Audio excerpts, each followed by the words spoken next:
இடஒதுக்கீடு கோரி சென்னை தேனாம்பேட்டையில் 10வது நாளாக போராட்டத்தில் ஈடுபட்டு வரும் மருத்துவர்கள் தூக்கு போடும் போராட்டத்தில் தற்போது ஈடுபட்டு வருகின்றனர். இந்த போராட்டம் குறித்து அங்குள்ள எமது செய்தியாளர் கிருத்திகாவிடம் கூடுதல் விவரங்களை கேட்டறியலாம். கிருத்திகா, தூக்கு போடும் போராட்டத்தில் எத்தனை மருத்துவர்கள் ஈடுபட்டுள்ளனர்? அவர்களின் கோரிக்கைகள் குறித்து சொல்லுங்க.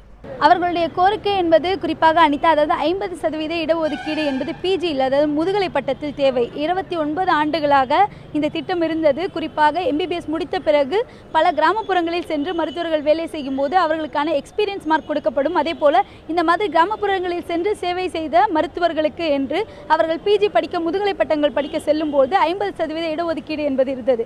தற்போது அது மாற்றப்பட்டுள்ளது, 30% குறைக்கப்பட்டுள்ளது. அது மட்டுமல்லாது அந்த 30% என்பதும் அதுபோல அதனுடைய மதிப்பெண் என்பதும் கூட நீட் தேர்வை ஒத்து வருகின்ற ஒரு விஷயமாக மாறியிருக்கிறது. இதை மீண்டும் நிறுத்த வேண்டும், பழைய முறையை மீண்டும் கொண்டு வர வேண்டும் என்ற போராட்டத்திலேயே தற்போது தமிழகம் முழுவதும் பல்வேறு இடங்களிலும் தொடர்ந்து டாக்டர்கள் போராட்டம் செய்து கொண்டிருக்கிறார்கள். டிஎம்எஸ்ஐ பொறுத்தவரை இன்று தூக்கு போடும் போராட்டம் என்பது நடைபெற்றுக் கொண்டிருக்கிறது. இதில் குறிப்பாக மருத்துவர் போன்று உடை அணியப்பட்ட ஒரு பொம்மையை தூக்கிலிட்டவாறு இன்றைய போராட்டம் நடைபெற்றது. இன்று இந்த போராட்டத்திற்கு பங்கேற்ற பல டாக்டர்களில் ஒருவர் நம்மோடு இருக்கிறார், அவரோடு பேசலாம். உங்களுடைய போராட்டம், உங்களுடைய கோரிக்கை முக்கியமாக நீங்கள் பேசிட்டு இருக்கீங்க, 10 நாட்களாக இந்த கோரிக்கை போயிட்டு இருக்கு. நேற்றுக்கு சுகாதாரத்துறை அமைச்சருடைய பல தரப்பு உங்களுடைய பேச்சுவார்த்தை இன்று நடைபெற்றது. அதுக்கப்புறம் இன்றைய போராட்டம் பற்றி சொல்லுங்கள். நேற்று அரசு தரப்பில் பேச்சுவார்த்தை நடத்தினாங்க. இது மாதிரி உங்களுடைய கருத்தும் அரசுடைய கருத்தும் ஒன்றா தான் இருக்குது. ஏன்னா 28 வருஷமாக பின்பற்றி வந்த இந்த முறையானது ஒரு நடுநிலைத்தன்மையோட அரசு பணியில் இல்லாதவர்களுக்கும் அரசு பணியில் இருப்பவர்களுக்கும் எந்தவித பாதிப்பையும் ஏற்படுத்தலை. அதனால் இந்த முறை இந்தியாவிலேயே ஒரு முன்னோடி திட்டமாக இருக்கிறதால இந்த கொள்கை முடிவை அரசு தொடர்ந்து பின்பற்றுவதற்கான அனைத்து வகையான நடவடிக்கைகளையும் எடுக்கும் அப்படின்ற உத்தரவாதம் வாய்மொழியாக கொடுத்துருக்காங்க. இந்த உத்தரவாதம் கொடுத்தாலும் எழுத்துப்பூர்வமாக, அதாவது செயல்முறைப்படுத்தப்பட்டால்தான் நாங்கள் இந்த போராட்டத்தை கைவிடுவோம் என்று அமைச்சர் தரப்பிலே தெரிவித்து, மேலும் இந்த போராட்டத்தின் போது எந்தவித மக்களும் பாதிக்கா வண்ணம் தொடர்ந்து சுகாதார பணிகள் தொடரும் எனவும் வரும் ஞாயிற்றுக்கிழமை நடக்கவிருக்கும் போலியோ முகாமிலும் மருத்துவர்கள் அனைவரும் கலந்து கொள்வார்கள். ஆனால் இங்கு டிஎம்எஸ் வளாகத்தில் நடைபெறும் போராட்டம் தொடர்ந்து நடைபெறும் என்பதையும் தெரிவித்து வந்தோம். சார், அது மட்டும் இல்லாமல் இந்த சிஸ்டம் இப்போ புதுசாக வந்திருக்க இந்த முறைன்றது தொடர்ந்தால், 30% முறைன்றது தொடர்ந்தால் அடுத்த சில ஆண்டுகளில் ஆரம்ப சுகாதார மையங்களில் மருத்துவர்களே இல்லாத சூழல் உருவாகும்ன்ற ஒரு கருத்து இருக்குது. இதை நீங்கள் எந்த அளவுக்கு உண்மைன்னு ஒத்துக்கணும்? அதாவது இதை நல்லா தெளிவாக புரிஞ்சுக்கணும். ஆரம்ப சுகாதார நிலையம் மட்டும் கிடையாது, அரசு மருத்துவமனைகளிலும் மருத்துவக் கல்லூரிகளிலுமே டாக்டர் குறைஞ்சு போயிடுவாங்க.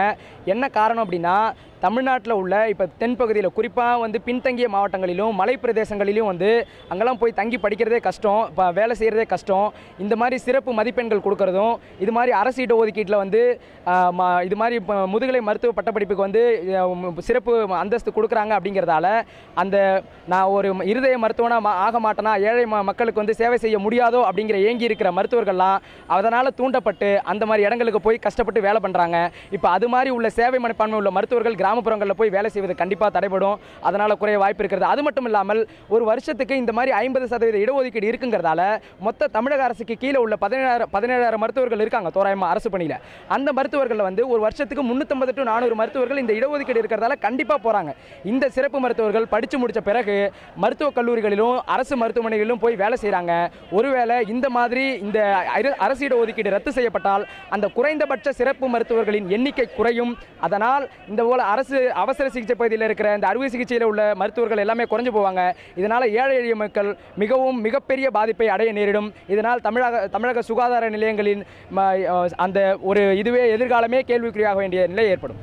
அவர் குறிப்பிட்டது போல இந்த புதிய முறை என்பது தொடரும் பட்சத்தில் பொதுவாகவே அரசு மருத்துவமனைகளில் மருத்துவர்களுடைய எண்ணிக்கை, அதிலும் குறிப்பாக ஸ்பெஷலிஸ்ட் போன்ற குறிப்பான அதாவது நிபுணர்களுடைய எண்ணிக்கை என்பது குறையும். இது மக்களுக்கு பெரிய பாதிப்பை உண்டாக்கும் என்பதை அவர்கள் குறிப்பிடுகிறார்கள்.